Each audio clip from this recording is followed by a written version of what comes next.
But Terry, please take it away for us. Thank you once again for joining us and being part of the Wellness Hour. Wonderful. Thank you, Joe. And thank you for bringing us all together. I Your think it's really sound important again. that we do this. There you go. Can We you can hear hear you me now. okay? You good now? We can hear you now. I don't know what it is. I think there's a delay when I turn my microphone on. There's obviously a bit of a delay, Yeah, there's a bit but of a you delay. can hear me okay now. 100%. Wonderful. Good. So thanks so much for bringing us all together. I have to agree that this is so important. And specifically with what I do is, when you work with a coach, it's obviously someone that has been through a lot of these things as well. So just like you guys have obviously dealt with many people. So I'm just going to take it away, and I'm going to just kind of work through what I want to share with everyone. And then in between, I'll ask a few questions, and then I'll check the comments because I'm checking the comments on my phone next to me. And remember that if you do catch this on a replay and you're not live, please give us a hashtag replay so that we know that you have watched us, and leave any questions that you may have behind, and we will get back to you. So I want us to think about the word childhood, right? What does that feel like? What does that mean? What does that, what do you remember about your childhood, right? So the very word draws up images of innocence, joy, optimism, and wonder, maybe. So childhood is supposed to be a time of security, being protected and loved, having stability and knowing you are protected by your family, which obviously allows you to form solid and safe relationships later on in life. This is the ideal definition and experience of childhood, right?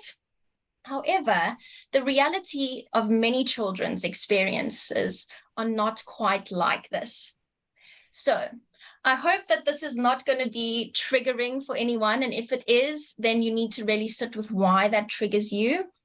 But some childhood revolves around childhood trauma. And the reason I want to touch on this is because we're all adults. And even though this trauma happened at a very young age, this does affect us later on in life. So this is specifically what I work with when I work with my clients. So if we think about childhood trauma, it could be physical, sexual abuse, witnessing traumatic events, having severe illness, maybe requiring surgery or going to hospital. I mean, I remember that that's quite traumatizing as a child, or witnessing domestic violence, maybe parents getting divorced, even being bullied at school, any kind of traumatic experience that a child might face. And if you think about it as adults, we might not even be able to process those things happening to us now in our adult life. I mean, obviously, we have more trauma as we get older, not only childhood trauma, but just imagine the scale and scope through a child's eyes, and trying to process each of those experiences and trying to understand their role in that experience. So children don't filter this information through the prism of education, socializing, or life experiences the way that we do. And often children end up blaming themselves because they have no other point of reference for these events and why they are occurring. So why do I mention all of this? So childhood trauma chips away at children's stability and sense of self, undermining self-worth, and often staying in the child's life until they become adults, right? So this trauma can also impact a person all the way into adulthood as they experience feelings of shame and guilt, feeling disconnected and unable to relate to any other people around them. They have trouble controlling emotions, heightened anxiety, depression, and even anger. So now imagine this in your life now as an adult. And if you can relate to this already, what does this look like? If your trauma is unhealed and you're carrying that burden right now, I'm sure it adds so much pressure and stress to an already stressful life. So if you have to think about not having an identity or a sense of worth, or living this constant shame and guilt pattern that we find ourselves in, and from personal experience, this only leads to one thing, and that is a life that is absolutely riddled with self-sabotage. And I think that many of us don't want to admit that we do this to ourselves, but we 100% do. And It's just us living those repeated patterns or dealing with things the way it used to be for us or the way it used to work for us. So I'm sure that you wonder why on earth we would sabotage ourselves. So I'm going to go into this in a little bit more detail. But you can just think about, have you ever asked yourself these two questions? So why does this keep happening to me? Or how does this happen to me all the time? And if you do ever ask yourself those questions, you might just be asking them when you feel trapped in those patterns or problems that have been created in your life, and they keep you from achieving your goals. And although you try to change and disrupt these patterns, they somehow end up coming over and over again, and you end up in the same place again and again, time and time, over and over.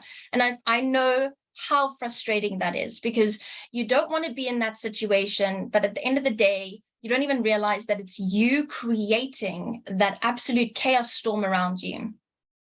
So if any of this sounds familiar, then you might actually be sabotaging yourself. And when I talk about self-sabotage, this just refers to behaviors and thought patterns that really hold you back in your life and prevent you from doing the things that you really want to do. So you can sabotage yourself in a number of ways, and some are quite obvious, but others are harder to recognize.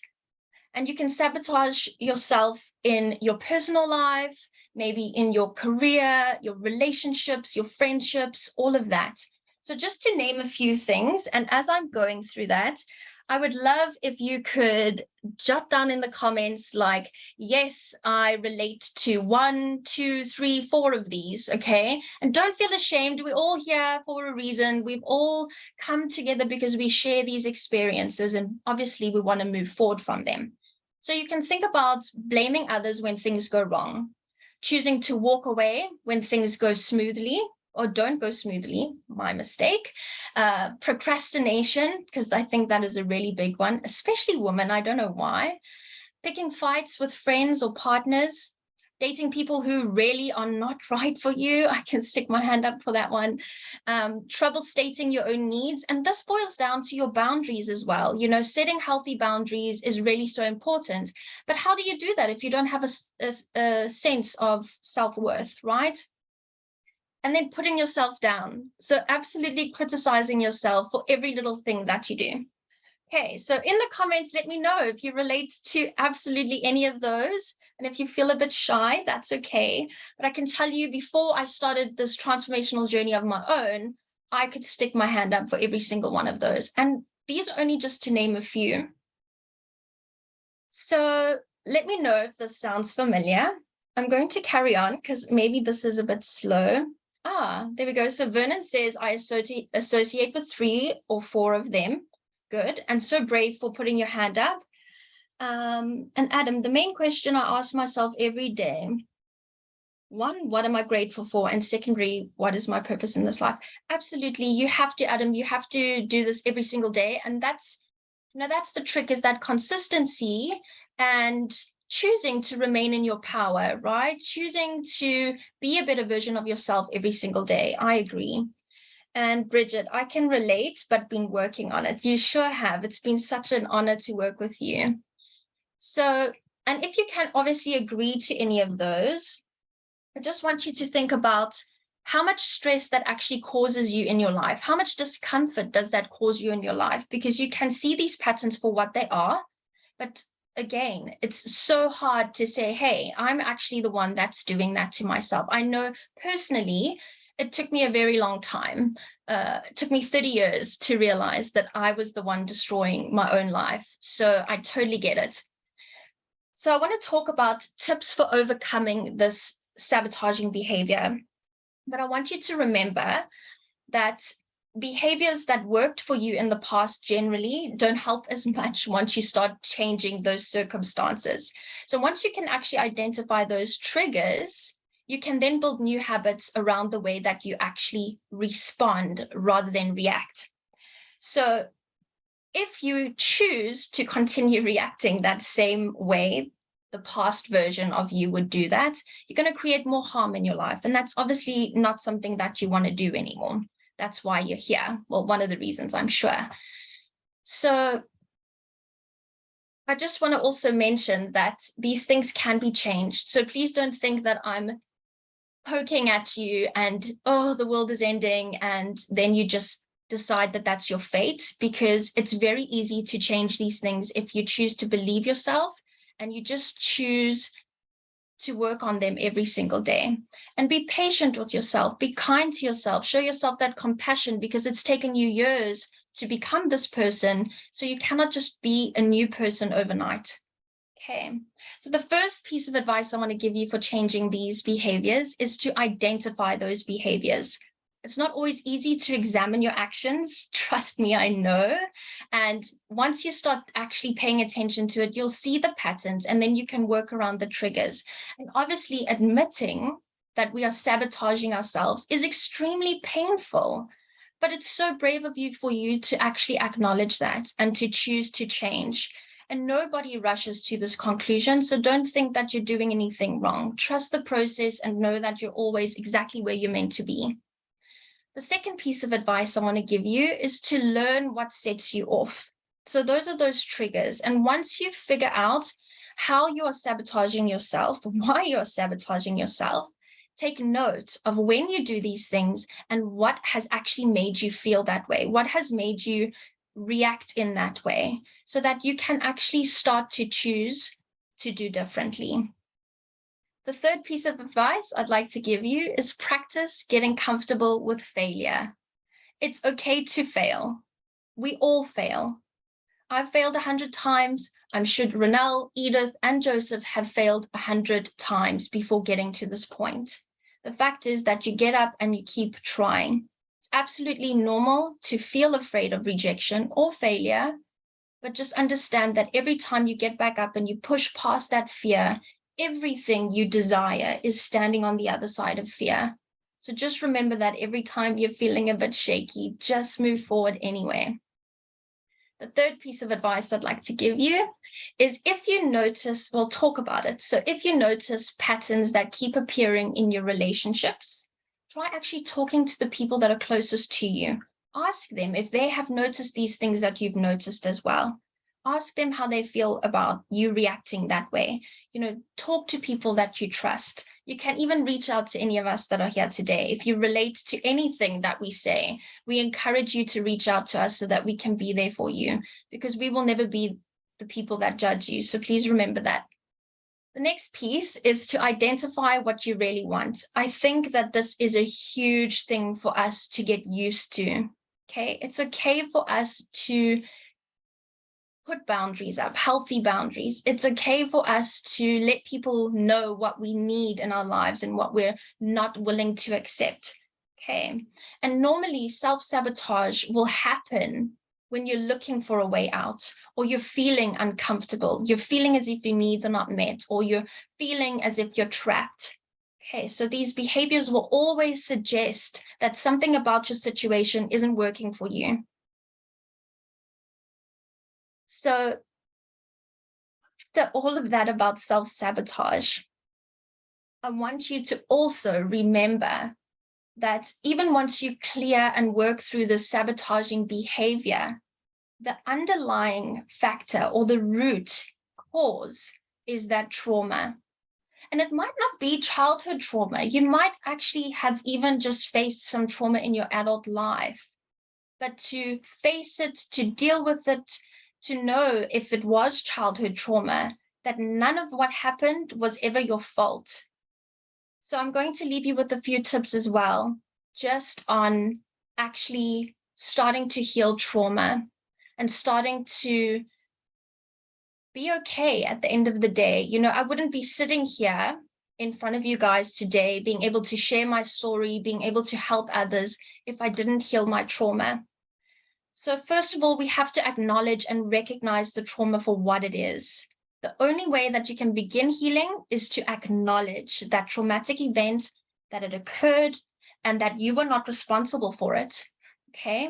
You didn't ask for whatever happened to you in your childhood, your parents getting divorced. I think that is quite common, is parents get divorced and children blame themselves because they don't understand.